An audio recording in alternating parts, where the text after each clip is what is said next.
আসসালামু আলাইকুম সুপ্রিয় দর্শক, আশা করি সকলেই ভালো আছেন। আমিও ভালো আছি আলহামদুলিল্লাহ। সবাইকে ঈদের অগ্রিম শুভেচ্ছা জানাচ্ছি। আজকে আমি আপনাদেরকে রান্না করে দেখাবো বেগুনের তেলানি বা মাখানো বেগুনের তরকারি। আপনারা যেটাই বলুন না কেন, গ্রাম বাংলার প্রাচীন একটি খাবার হচ্ছে এটা প্রায় বিলুপ্ত হয়ে গিয়েছে। সাধারণত এই বেগুনের তরকারিটা খাওয়া হয় শীতের সকালে। আর এই রান্নাটা করার জন্য আমি আমার বাড়ির আঙিনা থেকে কিছু বেগুন উঠিয়ে নিচ্ছি। আর দেখতেই পাচ্ছেন প্রায় অনেক রকম বেগুন হয়ে আছে। আর সঙ্গে তুলে নিচ্ছি কাঁচামরিচ।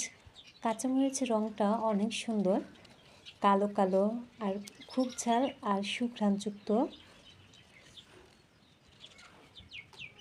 আমি চার পাঁচটার মতো কাঁচামরিচ এখানে তুলে নিয়েছি। আর তুলে নিয়েছি বিলাতি ধনিয়া পাতা।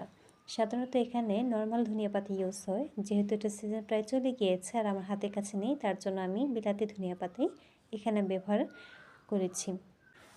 আর এখন মূল রান্নায় চলে আসা যাক। এর জন্য আমি উপকরণগুলো সব ধুয়ে কেটে বেছে নিয়েছি।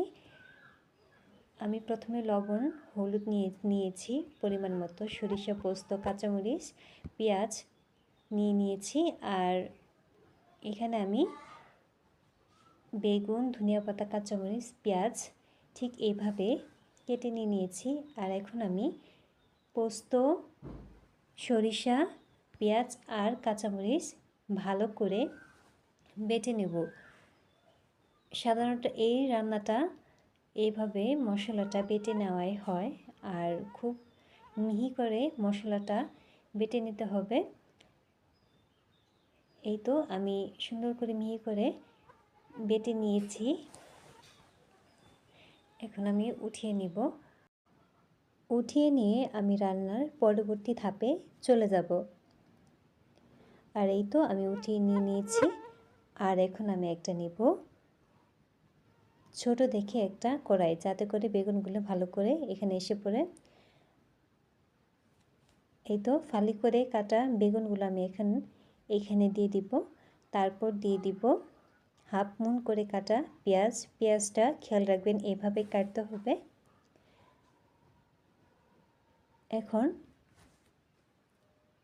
আধা চা চামচ হলুদের গুঁড়া আর 1 চা চামচ লবণ আমি এখানে দিয়ে দিব। লবণটা আপনারা যার যার পরিমাণ মতো দিয়ে দিবেন। আর দিয়ে দিব বাটা মশলা দিয়ে আমি ভালো করে এটা মাখিয়ে নিব, ঠিক এইভাবে যেভাবে আপনি দেখতে পাচ্ছেন।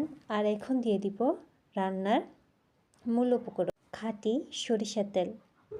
এখানে সরিষার তেল প্রায় অনেকটাই যাবে, এর জন্য একে বলা হয়ে থাকে বেগুনের তেলানি। তো তেল দিয়ে ভালো করে মাখিয়ে নিয়ে আমি কেটে রাখা ধনিয়া পাতা আর কাঁচামরিচ দিয়ে আবারও ভালো করে মাখিয়ে নিব, যাতে করে বাটা মশলাগুলো এক জায়গায় দলা পাকিয়ে না থাকে। আর এরপর আমি এখানে পর্যাপ্ত পরিমাণের পানি বা গরম পানি দিয়ে দিব। গরম পানি দিয়ে চুলার জাল ধরিয়ে আমি এখানে চুলায় বসিয়ে দিব। আর এই তো দেখতেই পাচ্ছেন কত সুন্দর এটা বলক চলে আসছে। এখন এটা জাল করে করে শুধু আমি পানি শুকিয়ে নিব। আমি এটা প্রায় 10 মিনিটের মতো জাল করে নিয়েছি। আর দেখতেই পাচ্ছেন কত সুন্দর ঝোলটা শুকিয়ে আসছে। আর এখন এটা হয়ে গিয়েছে।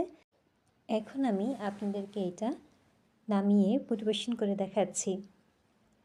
দেখতে পাচ্ছেন একটা বেগুনও গলে যায়নি বা ভেঙে যায়নি। এই পর্যায়ে চুলা থেকে নামিয়ে নিতে হবে।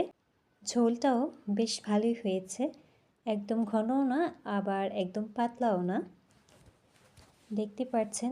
আর রঙটা হয়েছে কুসুম হলুদ, যেটা ক্যামেরায় বোঝা যাচ্ছে না। আর ঘ্রাণের কথা বলতে গেলে কি আর বলবো, এই যেন সুঘ্রাণের সমাহার। বাটা মশলার যে কোনো খাবারই খুবই মজার খেতে হয়। আপনারা বাসায় অবশ্যই এই বেগুনের তেলানিটা ট্রাই করবেন। আর ভালো লাগলে আমার চ্যানেল সাবস্ক্রাইব করে আমার পাশে থাকবেন। আল্লাহ হাফিজ।